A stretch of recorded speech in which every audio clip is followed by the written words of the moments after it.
Evening, welcome to a Monday night. It's Meldon Law Monday. So there'll be some good talk tonight about college football's here. Waiting for this game. There's lots of good games. So tonight, special treat. Shane Matthews joins the program at the top to tell us what happened. Much of what he said was going to happen did. So stand by. Meldon Law Monday, the Buddy Martin Show is on the air.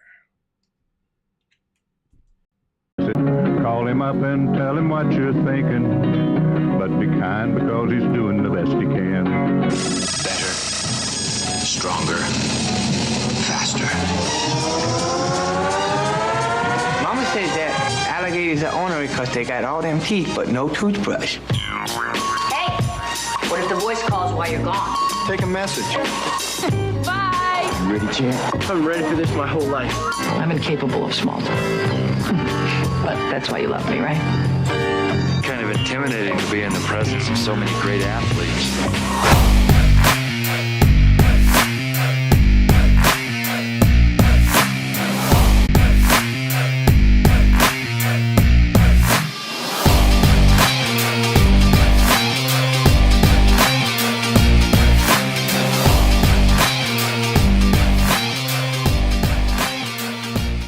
Good evening. Welcome to the program. I'm Buddy Martin. This is called The Buddy. We'll have Shane Matthews in a moment here in the orange and blue room. What a performance by the Colorado. You had to be impressed with that. I was certainly impressed with what I saw and heard. One of the best post-game talks to his team I've ever heard by a coach. Tonight we'll have Shane, then our friend out in Colorado, longtime observer of Colorado football, former colleague of mine there, Joe Williams, will join us for a couple of minutes. Then Franz Beard tells us why we should not panic, why it's too early to overreact to. But a lot of Gator fans wondering how Deion Sanders can get it done in 1 year, one game, and Florida can't get it done now in year two yet. We'll find out from Shane what that means and see if he agrees or disagrees. But let's go to the hotline right now and talk to our good friend who's out and about this weekend and didn't watch a lot of football. I understand. Played golf. Enjoyed his weekend, as he always does. Shane Matthews. Good evening to you, Shane. How you doing? Yeah, buddy. I didn't get to see hardly any college football. I just got back from Utah and been out there playing unbelievable golf courses for 3 or 4 days. So it was a fun trip other than the football game. Park City? Yeah, I was at the Promontory Club, a buddy of mine, and it was about 12 of us stayed at his house there. It's two really good golf courses, a Pete Dye course and a Jack Nicklaus course, and they were phenomenal. Well, that's how you roll, buddy. You go to these, you got fancy friends, you go to these fancy clubs, and you get treated like royalty, but good for you. Who wouldn't like to have that? So good job on that. Watching football tonight, I know you haven't watched a bunch of it this weekend. I don't blame you. You got to work for the next 15 weekends. But just early on, I watched Duke, a little bit of Duke against Clemson. This kid, Riley Leonard, is something really special, I think. And I thought about something. I thought about you because I saw a commercial, and you talked about this a lot, Shane. It's the damn commercials that make the game so long, and they start cutting the number of plays. And I saw this TV timeout right at the first of the game. There was a turnover by Duke, and they couldn't tell if it was a turnover. And I could tell, we could tell, watching naked eye. But no, they go to replay, then they go to commercial. Shane, not one, not two, not three, not four, not five, not six, but 7 commercials. 7 commercials. And an ESPN promo came back to the game, still didn't have a ruling on it. Simple call. So that's what's wrong with college football right there. Yeah, and the new clock rules I can't stand. I did see a clip of Chip Kelly with the reporter out at a UCLA game where I guess at halftime she was talking to him, and he's like, we only had 4 possessions in the first half. I hope y'all are selling a bunch of commercials and y'all happy about the rule change. Well, that makes me think more. Chip Kelly and I did before, so I'm glad. I wish more people would speak up, but it's out of control. It's about the money. That's what's happening. So there's a lot of talk about Deion Sanders. Story read today, did we underhype Deion's team? And this particular piece says, after 9 months of chatter about Deion Sanders' audacious experiment in Boulder, all that mattered is his team week 1 was this. He assembled the superior roster, plus a perfect offensive coordinator, the hyper drive tempo, Sean Lewis. No wonder Sanders testified before and after Colorado's 45-42 winner at number 17 TCU. The Buffs were 3 touchdown underdogs. His son Shadur threw a record 510 yards, also flying onto the Heisman list.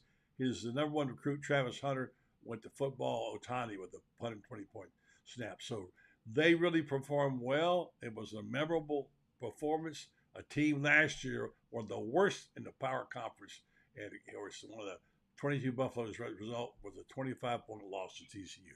So, Shane, things have changed in Boulder. They are, but like I said, it'll be a week-to-week deal. I give Deion and his staff and his kids credit. I have a buddy whose son plays at TCU, and spoke with him a couple of days before the game. He didn't think they were nearly the team they did last year. I think they lost. I think they only had 4 total starters back from last year's team that played for the national title. So they gave up over 500 yards. Colorado did too. So, people want to overreact and this, that, and the other. Look, it's a tremendous deal what happened, but it's a long season. Let's just wait and see how it all pans out. Well, I think what they were measuring here is opening games. And I think a lot of Gator fans were really unhappy, that the Gators played like they did with the same mistakes over and over again. And you've heard it all. And now to see a guy come into the first game, the first year he's there, and has a performance like that, they're saying, wait, how come Billy can't do that? Well, we did that last year, remember? But not this year. Correct. So. But, think about it. Gator fans got all excited last year after beating Utah, and things didn't work out week 2. So, like I said, congratulations to Colorado. I didn't think they were going to have a very good year. I still don't think they're going to win a bunch of games. That's just my personal opinion. But we'll see. We'll see. Fair enough. I'm not ready to throw Billy out the back door yet. But I'll tell you, the game is on, and if he loses Tennessee badly, there are going to be some really unhappy. I already know there are a lot of boosters, big money boosters, who are really making a lot of noise. I heard that inside report, and said they're not willing to pay for that. So that's what it's about, Shane. Pay money. Yeah, I mean, if anybody listened to our broadcast with Sean and myself, I was very disappointed. Yeah, I heard it. Yeah. The false start penalties on 3rd and 1, I think there were 4 of them, and then 1 on 4th and 1. And all the special teams blunders are uncalled for. Mm-hmm. I'm sitting up there saying we only got 8 guys on the field, and I just don't understand how nobody else sees that but me, and that's not even my job. But that's what my mind, when it goes to special teams, as soon as before the play, I count every guy. We had another one with 10. So those mistakes can't happen for whatever reason. If they want me to go sit in there instead of broadcasting to count those guys, I'll be happy to do it, whatever I can do to help the team. Yeah. But I was frustrated with the offense because, I know everybody's down on the offensive line. I get it. But sometimes they have more guys than you can block in a run scheme. Mm-hmm. And that's why after the 3rd series on offense, I said we should throw the ball every down. But because we have receivers that they could not cover, and we got a quarterback that throws completions. Whatever. I don't know what people think of Graham Mertz. I thought he was outstanding in this game. They need to let him go win games. We need to spread them out. We need to play number 1, 3, and 4 at the wide receiver position until they can't breathe, until they have to come out of the game. They're our 3 best receivers, and throw the football. I heard you say that. I agree with you. That's the fastest way to score is throwing the football.